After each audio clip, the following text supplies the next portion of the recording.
大家好，我是美厨娘丽丽。秋冬季节气候干燥，这个时候要多吃莲藕。今天分享个莲藕非常好吃的做法，加1碗糯米，出锅比补药还补。自从学会这个做法，我家隔3差5就做一次，常吃面色红润，气色好。一起来看看我是怎么做的吧。首先准备200克糯米和1节莲藕。莲藕呢，我们可以多准备几节。如果会选莲藕的话，莲藕最好选择9孔莲藕。我们先把莲藕放一旁备用，接着来处理糯米。把糯米放大碗中，倒上的清水，把糯米简单的淘洗一下。我们在淘洗糯米的时候，千万不要用力的去搓洗，这样会破坏掉糯米表面的营养成分。只要轻轻的抓洗几遍就可以了。清洗一遍之后，把淘米水倒出来，淘米水不要扔了，可以用来浇花。再倒适量的清水没过糯米，用手搅拌均匀。搅匀后放一旁浸泡4个小时。4小时后，我们来看一下现在的糯米泡得差不多了，用手一捏就碎，像这样就可以。再把糯米简单的淘洗一下，然后倒入菜篮子里边，给它控干水分，放一旁备用。接着来处理莲藕。我们在购买莲藕的时候，莲藕的选择很重要，要注意莲藕表皮没有伤痕，没有外伤的。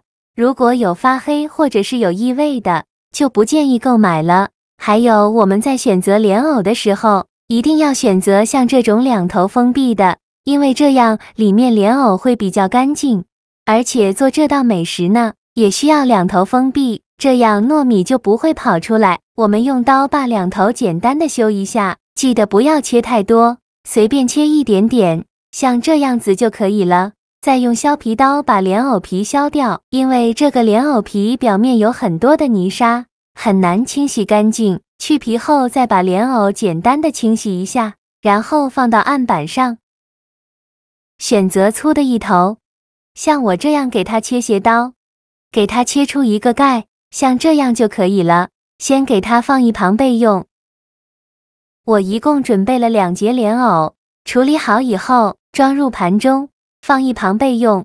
接着准备几个红枣，大约是10克左右，淋少许清水，把红枣打湿，再加1勺食盐，加1勺食用碱，用手抓拌均匀，让每一个红枣都能裹上一层食盐和食用碱。因为红枣表皮有很多的褶皱，里面是藏污纳垢的好地方，直接用清水洗呢，很难清洗干净。这里加食用碱呢，食用碱有很强的去污能力，能把红枣清洗得更加干净。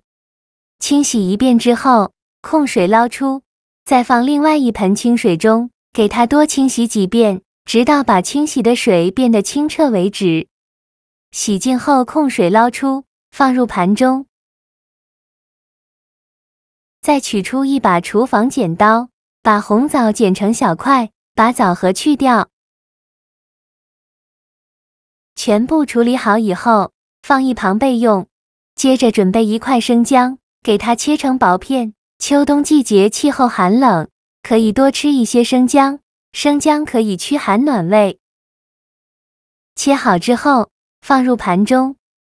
接着把控干水分的糯米取出来，再把莲藕放入糯米的盆中，用勺子或者是其他工具，将糯米塞进莲藕的孔洞中。挑莲藕的时候，太小孔洞的莲藕就不要了，避免糯米塞不进去，最起码要比米粒大。9孔莲藕呢，就是不错的选择。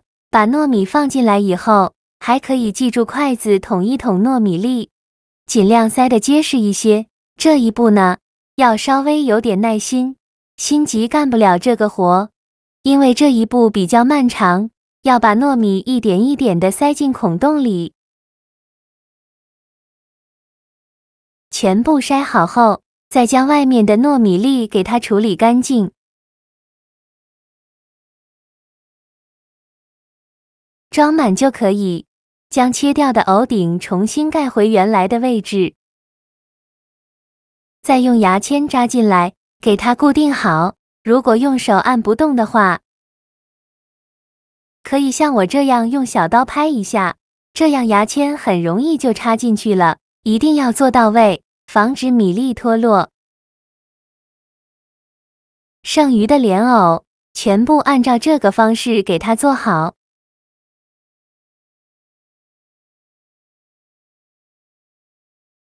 全部做好后，准备一个电饭锅，把莲藕放进电饭锅中，加入姜片和红枣，再加入30克红糖，喜欢吃甜的可以多放一些。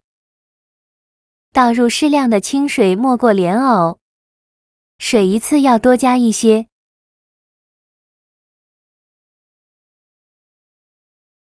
再盖上盖子，按煮饭功能，尽量多煮一会儿，大概需要煮2个小时，把糯米煮熟。中途的时候，我们可以给它翻一下面，让红糖汁能浸泡到糯米。时间到，我们打开盖子看看，莲藕已经被完全染色，并且浸透到内部。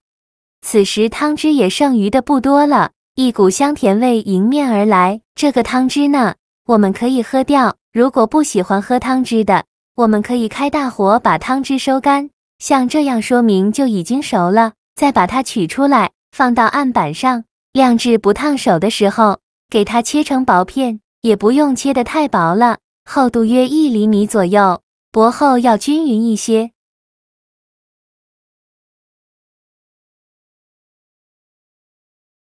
像这样子就可以。切好之后装入盘中，再淋上桂花酱，这样吃着会更加的香甜。像这样非常好吃的红糖糯米藕就做好了，色泽红亮，软糯香甜，实在是太诱人了。做法简单，营养美味，莲藕香甜软糯，有浓浓的红糖香和糯米香，还有红枣香。虽然加了生姜，但是一点辛辣味都没有，适合全家人食用，特别适合秋冬季节食用。我们可以提前1晚给它煮熟，第2天早上起来加热就可以吃了。天冷的时候这样来上一盘，从头暖到脚，暖心又暖胃。我家隔3差5就做一次，经常这样吃莲藕呢，还会脸色红润，气色好，越吃越健康。做法也是非常的简单，喜欢的朋友就赶快收藏起来试试吧。好啦，今天的视频就分享到这里了。这个视频麻烦您帮忙点个免费的小红心，下次不会做还能找到我。非常感谢大家的支持，我们下个视频见，拜拜。